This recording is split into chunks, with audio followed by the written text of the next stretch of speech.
в соседней комнате. На слово.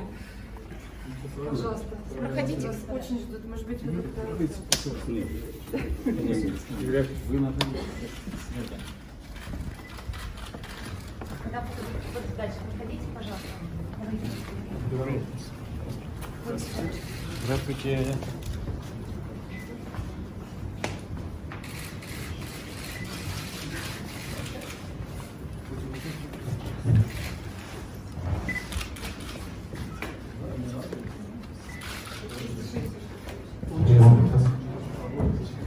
Уважаемые господа, у нас такие практически внутренние сделки. Маша, расскажите, пожалуйста, немножко о концерте, что вы готовите для Москвы, может быть, будут какие-то премьеры или что-то интересное? Программа называется Arnau. Мы уже давали несколько концертов в других странах. И в Америке, на Большом стадионе, в Нью-Йорке. Теперь готовимся к тому, чтобы произвести впечатление москвичам. Это будет мой второй сольный концерт в Москве, но первый большой стадионный концерт. До этого, да, Игорь Яковлевич хорошо помнит, в Кремле было 2 концерта, и каждый мой выход на сцену — это для меня как большой экзамен,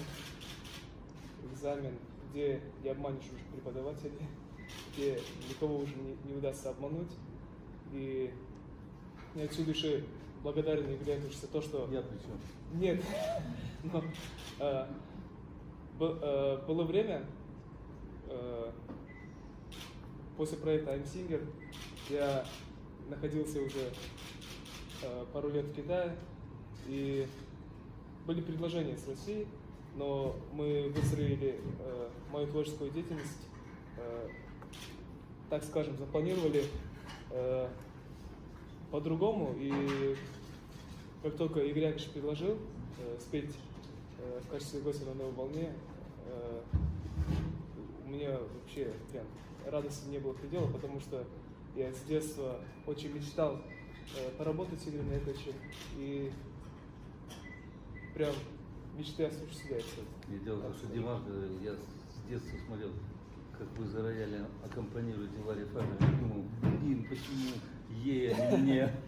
Да, тогда я еще был школьником, и мне очень сильно хотелось попасть в эту среду, где пели Дмитрий Форостовский, Лара Фабиан, Бачелли и все большие мировые звезды пели песни Игоря Яковлевича, и я прям чувствовал, что когда-нибудь этот день настанет. И вот, как видите, И вот вы здесь.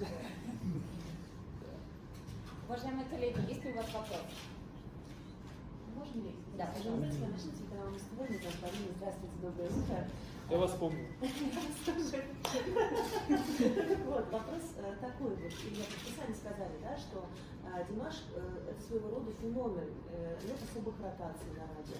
При этом музыку, которую он поет, да, песни, это не 2 прихлопа, 3 притопа, да, и у него такие вокальные воспитания, что подпеть ему тоже, скажем так, не очень просто. При этом всегда считали, что, скажем так, структура хита — это 2 прихлопа, 3 притопа, и чтобы можно было подпеть. При этом у вас стадионы к вам идут, да, и получается, вы своего рода нарушаете вот эту вот систему, да, и в чем же феномен, почему так получается? То есть все люди, которые считали, что надо притопывать, прихлопывать и подпевать, они ошибались? Нет, просто он доносит так материал, что у него нет необходимости петь только элементарную мелодию, которая буквально с одного проигрывания полезет в уши. Для меня как раз был показатель, когда вдруг после первого исполнения, после хайп исполнения, он прилетел в Китай, и вот все девчонки, которые встречали в аэропорту, вдруг запели этот мотив. Помнишь, что ты прислал мне? Да. Да. И там нельзя сказать, что это элементарный мотив, это надо сидеть, и это надо любить исполнителя, это надо полюбить эту музыку. Нет, мне как раз... ведь у больших исполнителей не было необходимости петь вот общепринятые снятый хит, там, где должно быть там 3 ноты, ну, как вы называете, трихлопы, четверка, да. У него нет такой необходимости. Ему важно донести песню, прочувствовать, через себя пропустить. Если он ее пропускает через себя, она находится в адресате. А могу, соответственно, продолжить? Кто тогда ваша аудитория? Вот ваш фанат, который приходит на ваши концерты, как он выглядит, чем он занимается, да? Почему вы ему нравитесь? Ну, отвечать Димашу, Да. то, что я видел, это от 10 до 80. То, что я видел. Ну, я не знаю, на что меня так скажем, полюбили. Но я просто стараюсь быть максимально честным, максимально искренним. И я до сих пор перед каждым выходом на сцену до сих пор переживаю. Ничего не меняется, просто меняется программа, репертуар. В основном песни, сочиненные Игорем Яковлевичем, они остаются у меня в программе, потому что без них уже не обойтись, потому что народ просит, люди просят. И каждый раз на концерте, как только мы начинаем петь песню «Любовь уставших лебедей» или песню «СОС» Сэм Сингера, люди прям видно, что они ждут целого вечера вот эти песни, и очень приятно, в принципе. Все-таки вы, выступая, да, в зале, да, глядя на публику, кого вы там замечаете, наверняка ваши запись там выцепляет каких-то людей. Это действительно то, что рассказывает Игорь Яковлевич от 10 до 80, да? И кого самых, скажем так, самых молодых и самых зрелых людей вы видели? Несмотря на то, что у меня со зрением небольшие проблемы, у меня минус 3, но я со сцены вижу всех. Со сцены вижу каждое лицо, пытаюсь уловить каждые эмоции людей. И я, кстати, заметил, что в России предпочитатели моего творчества, они в основном люди среднего возраста, и молодые, и взрослые. А вот в Китае по большей части молодые и среднего возраста. Ну, взрослые тоже встречаются, но это говорит о том, что в музыке, как раз как и в любви, все возрасты покорны. Слушайте, а вы видели это видео из последнего вашего концерта? Извините, что перетягиваю. Я быстренько последний вопрос, и вы подумайте. Видели последнее видео, это совершенно вирусное из Краснодара, с вашего концерта? Какой-то мужчина настолько растанцевался, что прочувствовал в себе лебеди, как написали там поклонники. Вы видели это видео, и какова ваша Я реакция? только вчера увидел. Так вот. Блин, я, кажется, стал большим фанатом этого человека. И от всей души хочу поблагодарить его за ваш перформанс. Это очень дорого стоит. Мне очень понравилось, честно. А вот вы так танцуете? Нет. Такой народ. Честно говоря, то, что я на сцене проделываю некоторые хореографические движения, это мне с большим трудом удается. Я вообще Тут раскрываешься секрет. Да, ну я вообще не танцующий человек, и так как станцевал он, я вряд ли станцую. Можно я узнать, по поводу шоу? Оно же уже было в Америке, вы показывали его. Будет ли что-то другое для России? Или вот, Да, отличается. Спецэффекты другие, и репертуар тоже другой. Ну, есть обновление. Есть обновление в том плане, есть видеоконтенты и режиссерских подходов много. Потому что поставленный концерт в Америке, это был на основе астанинского Арно, который мы делали стартную площадку концерта в Астане. Потом мы продолжили это в Америке, Barclays Arena в Америке. Теперь в обновленной форме, с режиссерскими подходами. Я подтверждаю туда. Ну, это чтобы было как человеку самому, это какое-то обновление требуется, потому что определенный концерт, чтобы не передалось ему самому в душе, делается такой, так сказать, поход. Я думаю, вам понравится. Мне лично понравился концерт. А вы вместе с нашим поедете, да, или вы останетесь? Или Россия как-то с ним?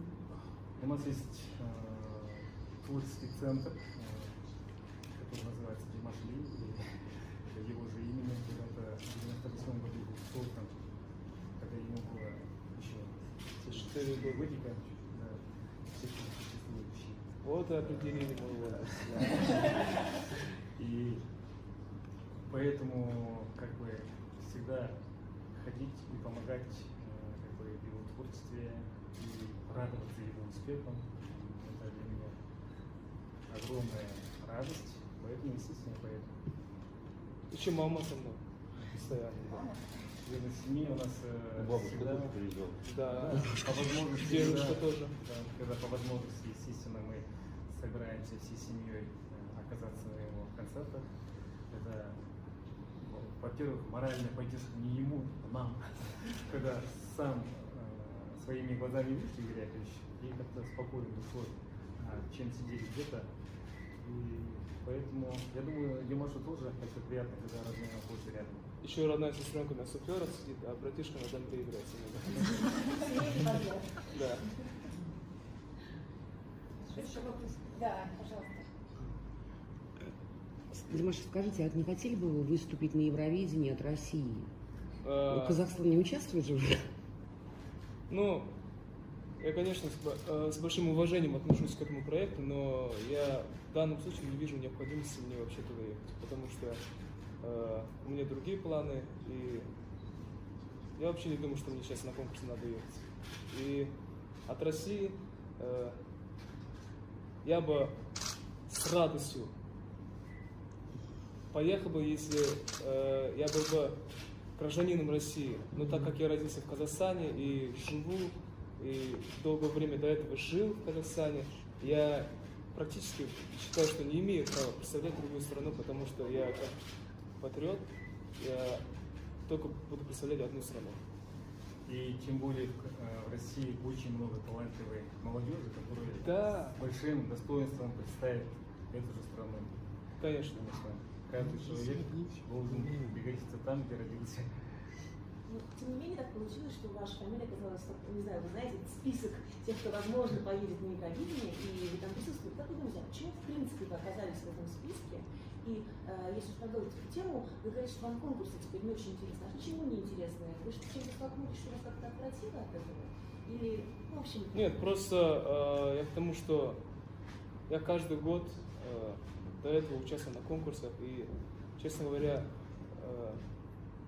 я считаю, что у меня собралась аудитория, и мне надо давать подпитку, работать с ней. А если готовиться каждый год на конкурсы, то практически у меня не останется времени на творчество. И от конкурса я чуть подустал. Был последний конкурс в Америке на канале CBS, где я выступил, и прям перед самим конкурсом я объявил, что больше не буду участвовать на конкурсе. Это будет последний конкурс. Что повлияло на ваше решение? Ты сказал последний вопрос. Ну ладно. Мне просто хочется гастролировать, давать концерты, снимать клипы, работать. Вот как да. Что касаемо языков исполнения, я знаю, что на разных языках, но в принципе, вот, не знаю, хотелось бы больше остановиться на каком-то одном языке, или, может быть, наоборот, есть идея еще добавить какие-то казахский, русский, английский. Ну, не знаю вообще, я так далеко не заглядывал. Мне пишут, требует испанский. Да, Тебе тоже? да, есть. Требует испанский? Просят, ну, скажем так, испаноязычные фанаты очень много пишут. И это, я думаю, дорого стоит, Игорь Яковлевич, потому что раз люди хотят на испанском языке, почему бы нет. Димаш, он полиязычный певец, потому что музыка не имеет границ. Он поет на казахском, на киргизском, на русском, на украинском, на английском, на французском, на итальянском, на китайском, ну, языках, потому что на каком языке песня понравится, как сказать, слова уже будут всем понятны, если правильно подносить, если петь душу. Песня не должна иметь как-то национальности, потому что лично я как убедился, везде есть народы, везде есть свои чувства, везде есть своя культура, и эту культуру надо преподносить человеку, сделать мировой хит на казахском? Почему бы нет? Вообще хотелось это? Ну, я до сих пор, вот, честно говоря, моя самая большая мечта сделать какой-нибудь хит на казахском языке. И когда-то Псай смог это сделать. Вот. До этого, несмотря на бешеную популярность кей-поп индустрии, никто не смог сделать так, чтобы весь мир пел на корейском языке. Чтобы абсолютно все, не только молодежь, но и взрослые люди тоже. И потом бац, как-то мы все начали подпевать там «Нато и да, Сарохо и Кашин». Опа Gangnam Style. Она так сильно залетела, что даже в Казахстане я, когда жил в Актубе, не мегаполис, в Актубе мы все пели. Представляете, какая популярность? В Америке все подтверждение пели. того, что Музыка не имеет границ. язык не имеет никакого значения. Если человек от души поет и качественный материал, он пойдет на любом языке. У нас в Казахстане, допустим, то же самое. Есть очень много людей, которые не говорят по-русски, но все прекрасно знают текст песен «Я люблю тебя до слез», «Любовь похожа на сон». В караоке все обязательно поют. Еще подтверждение тому, несколько песен Димаша, собственно, сочинение на азиатских чартах довольно хорошее время занимал первые места. Это опять говорит о том, что хит, естественно, не выбирает языка. На казахском языке несколько его песен, собственно, сочинения казахстанских композиторов. И вы сами убедитесь, на концертах люди, приехавшие из разных стран, вместе поют эту песню. Я много удивляюсь, абсолютно без акцента у них получается. Понимаете, когда человек проникновенно вот это изучает, это разницы нет. Люди разных национальностей, например, когда был в Америке концерт Barclays Arena, там из 54 штатов и стран, из 44 штатов собрались люди, и вот этот стадион пел вместе с Димашем Юнусом на русском языке, на казахском языке, на других языках. Понимаете, когда человек, зритель любит творчество определенного своего артиста, они уже эту преграду убирают. Языкового барьера такой не существует для пения. Потом, что сегодня хит? Раньше был показатель хита, у кого продавались больше дисков, потом сколько раз песня звучит на радио. Ну, Димаш не звучит на радио, а у него полно хитов в концерте. Сейчас показатель хита смыто. Раньше, например, в «Огоньке» выходила песня, и к лету уже в ресторанах заказывали песни. И это уже было понятно, что эта песня популярна. Сейчас такого нет. Сейчас другие совершенно критерии. И на очень короткий срок. Да, сейчас короче все. Песни это как газета, там симфония, это романы. Но те песни, которые выскакивают за 5-10 лет, это уже такие песни, которые там не подмосковные вечера, но уже становятся на... Коллеги, еще вопросы есть? Да. Спасибо. Дмитрий, а скажите, у вас есть, вот, может быть, в России какие-то любимые площадки или наоборот, где труднее всего выступать? Есть ли какая-нибудь разница, например, между стадионом звучанием, да, для вас и, ну, так сказать, коробочным, потому что это да? Есть разница. В Кремле все равно чувствуется какая-то стальная энергетика. И на стадионах, как-то, мне кажется, легче выступать, потому что ты там больше раскрепощаешься, но при этом насчет звука в Кремле удобнее было быть. Потому что помещение само по себе чуть поменьше, чем стадионы, и поэтому звук уловить легче. Да? Ну, не знаю. Я насчет этого стараюсь зацикливаться. Ну, энергетика тяжелая в Кремле. Да. Все-таки сказывается вся бывшая история партийных съездов, да, и раскачать зал в Кремле. сложнее, чем другую площадку, включая стадион. А можно это еще немножко к другой теме? Я знаю, что у вас же много репетиций, да, выступлений, постоянные туры. А есть ли время, например, я не знаю, просто отдохнуть там 23 февраля с семьей, еще что-то, вот какие-то хобби? Честно говоря, вот за последние 4 года у меня не было такого, что 2 недели подряд я ничего не делал. Такого не было уже давно. И, наверное, после турне, по окончании тура, наверное, я все-таки возьму какой-нибудь отпуск с пацанами. Но я, в принципе, не жалуюсь, потому что я не представляю свою жизнь без своей творческой деятельности. И хоть и иногда немного устаешь физически, но через день, через другой мне самому уже не хватает этого. И мне самому уже охота побыстрее поработать, показать людям новые продукты и выступить на сцене. В этом плане мы действительно всегда говорим, надо отдыхать постоянно, побольше уделять на себя внимание. Ну, постоянно человек любит работать в студии со своей командой, и они там находят вдохновение. Проснулся в студию, домой, поспал, опять в студию. Вот так на протяжении концерта, конкурса. Извините. Вы про меня говорите, я просто прекрасно знаю, как Игорь Яковлевич работает. Мы с ним практически каждый день созваниваемся, и человек уже на сцене проделал столько работы, но несмотря на это, до сих пор работает сильно на максимуме, и это очень вдохновляет. И на личном примере Игорь Яковлевич показывает, как надо работать вообще. Я говорю, как ночью позвонит, да, в студию на разных континентах. Я сочинил песню, показывают, и мы все радуемся. И плохой мелодии никогда не встречалось, как у Игоря сейчас получается. Но мы сейчас готовим.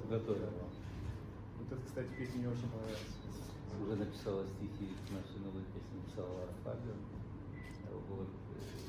И проезжая в Канаде, спела в машине, как слова расставляются, как все, да, прислала уже нам стихи. Так что если мы успеем, 8 марта. А друзей вы не растеряли из-за такого графика, что получается между студией и домом? Нет. То есть зависть, там, не знаю, Реакция, какая-то... То, что кто-то кому-то удалось, а кто-то так и остался в маленьком городе. Да нет, я вообще благодарен судьбе за то, что у меня друзья самые настоящие. И я их безмерно люблю за их преданность. И в принципе я ими даже горжусь, потому что все мои друзья, все творческие люди, они всегда со мной разъезжают по гастролям, они поддерживают. Один из них вообще саунд-менеджер Ирлан, мой хороший друг, брат Саши. И он с женой, а жена его у меня на бэк-вокале поет. В общем, у нас целая семейная династия на концертах, в общем. А мои старые друзья всегда на связи со мной. Мы нет-нет стараемся периодически встречаться с ними, попить чайку. Я знаю, что вы имеете в виду. Испытание, конечно, сытости славы намного сложнее, чем испытание, когда в беде или неудаче. Игорь Яковлевич, его все друзья те, которые были со школьных времен, да. Но они не вокалисты. Да. Нет, не вокалисты. Они не коллеги-вокалисты. Если бы, например, они начинали одинаково вокалисты, например, те успехи, которые достиг, те высоты, которые достиг Димаш, и рядом бы исполнители. Я смотрел это и на Диме Хворостовском, много ребят закончило с ним консерваторию Красноярскую, пели в оперных театрах, но не все достигли мировой славы. И, конечно же, любой художник, то ли он певец, то ли он автор, в нем существуют амбиции и отсутствие, в общем, без зависти здесь не обойтись. Вопрос пропорций. Зависть у всех есть. Вопрос пропорций. и насколько это зависит. Черная, насколько она белая. Вот о чем я. А в данном случае там нет вокалистов, там есть аранжировщики, там есть друзья детства, которые, я боюсь грубое слово, но это секта. Они все заряжены на успех Димаша и в человеческом, и в бытовом, и в творческом плане. Так что это не тот случай. Да.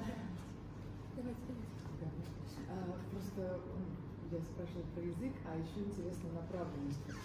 Ваши способности голоса, ну, наверное, это сложно сейчас разграничивать там на жанры, все уже вроде как перетекает из одного в другой, но все-таки вот вы куда хотите больше? Может быть, не знаю, попса, или вот даже что-то традиционное, или оперы, или... Есть вообще, в принципе, четкое понимание? Или... Ну, сейчас я работаю в стиле неоклассики. Это произведение, где встречаются элементы и классической музыки, и эстрадной музыки. И в плане вокала то же самое. Я даже стараюсь не думать насчет этого, потому что через год, да, возможно, я вообще рэп зачитаю. Что душа потребует, да? Да. Я просто считаю, что Димаш в кроссовере номер один может стать в мире, а в чем-то уже стал. Потому что молодой парень, красивый, интересный вокал, с такими верхними нотами, с такими низами, и это интересно. Ну, конечно, он молодой человек, ему 25 лет, вы бы высчитали. Ему хочется попсу петь, ему хочется танцевальную песню. Здесь быть первым, после того, как на рынке существовали Майкл Джексон и такая западная вся эта индустрия, очень сложно. Но он хочет, он всеобъемлющий, он хочет захватить то пробовать. Так, Женя еще. Женя. А можно два вопроса? У меня про две страны, про Китай, про Беларусь. Первый вопрос про Китай. У Димаша огромное количество китайских поклонников. Вот как вы спасаетесь от коронавируса? И вообще... Ну, сидит в Казахстане. Как вот Беларусь последних гастролей с непредвиденными последствиями? Ну, я просто сейчас хочу ответить тем, что я хочу пожелать всем своим китайским слушателям здоровья, чтобы этот вирус поскорее закончился. Знаете, я благодарен своим слушателям и почитателям моего творчества за то, что они показывают, как надо на самом деле любить музыку. Я сейчас не к тому, что я делаю прям, что я пою очень хорошо, но я не к этому. Я к тому, что они показывают на своем личном примере, что в музыке нету границ вообще никаких. Они никогда раньше не встречаясь, допустим, если у меня концерт в каком-то городе, могут прилететь другие зарубежные фанаты, и они встречаются, как будто они уже давние друзья, давние родственники. И в этом плане хочется сказать, что нет плохой нации, и мы всегда должны жить как большая одна семья, и я искренне переживаю за всех моих китайских вирс, и хочу, чтобы все у них было хорошо. А что делать, чтобы не заболеть? Потому что все-таки голос, все это сказывает, все гриппы, которые сказываются. Ну, я всегда хожу в маске, я соблюдаю режим, я делаю все возможное, чтобы не заболеть, потому что если заболеешь, то на концертах уже это будет видно. А так, я не знаю, я просто стараюсь себя веселить. Ну, вот второй вопрос у меня был про Беларусь. Там состоятся ключевые такие успешные концерты, победа ваша. Вот какой вам запомнилась Беларусь, какие сувениры оттуда привозили? Да, Славянский базар. Да, по Славянский базар. 5 лет назад. Я помню, как я с детства мечтал выступить там. И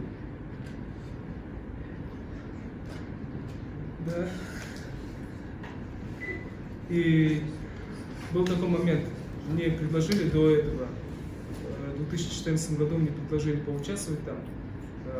Я отказался, потому что я знал, что я еще немного силёный для этого проекта. И в 2015 году я согласился и поехал. И видите, как все хорошо получилось. Дополню, да, Димаш очень долго и плотно готовился. Он пересмотрел все видеозаписи участников, ну, как бы анализировал долго, трудился над этим и вырабатывал свою собственную стратегию. И когда показывал свое видение, рассказывал, ну, мы соглашались, потому что мы всегда верим в интеллектуальный уровень Димаша. И, как вы видите, он был хорошо оценен там и завоевал гран-при за 24 года от Казахстана первый раз. И это дорого стоит, конечно. И это действительно был хороший толчок. До этого была Украина, до этого была Кыргызстан. И вот это поэтапно все идет. Беларусь, конечно, была еще такого уверенности. Давайте последний вопрос.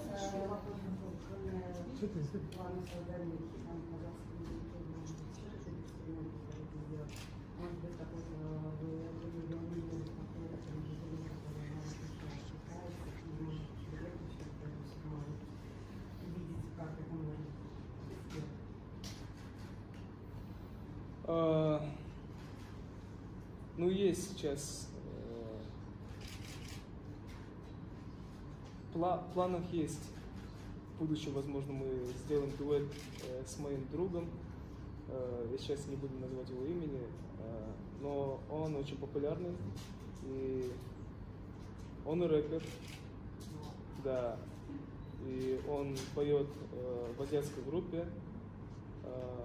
Мы сейчас насчет этой темы просто поговорили и закрыли, но когда мы будем это записывать, когда мы будем сидеть и работать над этим треком, мы еще не обсуждали. Но в планах есть. Ну, пробую, мне не очень получается. Но у себя на концертах читаю, потому что на моем концерте кто запретил? Последний вопрос, газета «Известия». Димаш, скажите, пожалуйста, а на концерте будет ли у вас какая-то премьера песни? Может быть, Игорь Яковлевич написал специально для концерта что-то? Мы пытаемся успеть на 8 марта на вечер Юдашкина. Если она получится, то, может быть, и попробуешь в концерте, да? Да. А что это за песня? Или это секрет? Ну, если не напеть эту песню, как сказать? Нет, называется как? Ну,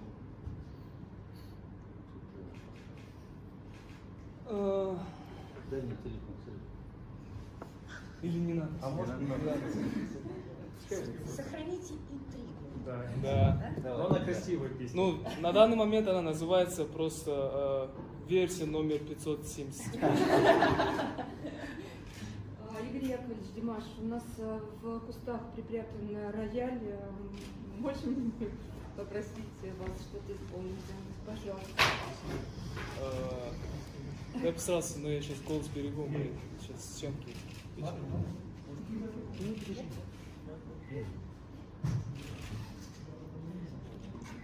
хотите станцию?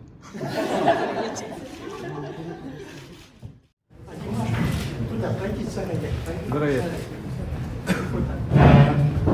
И пообщайтесь. Вы свое решили. Все, пообщайтесь.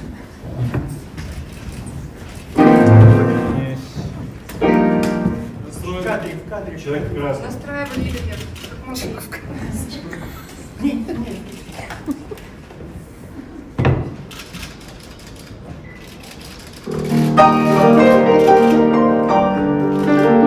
Маш, на нас.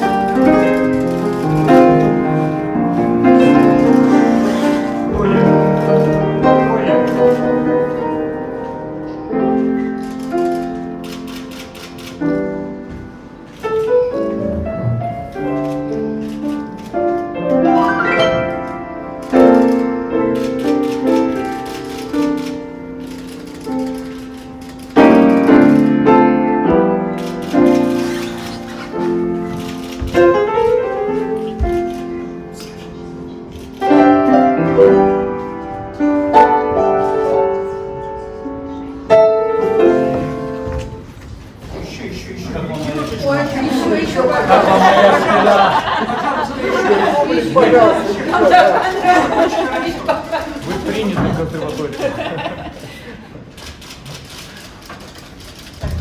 Уважаемые пулеметчики, можно мы приступим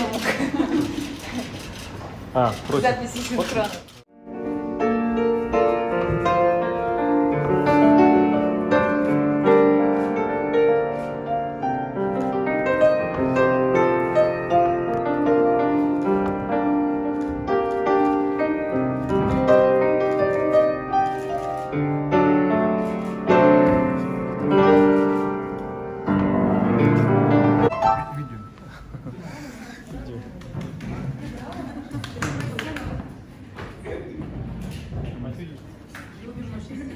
Спасибо.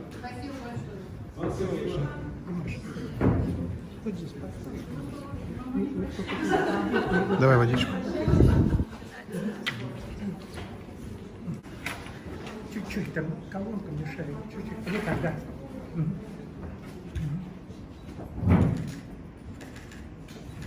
Макс,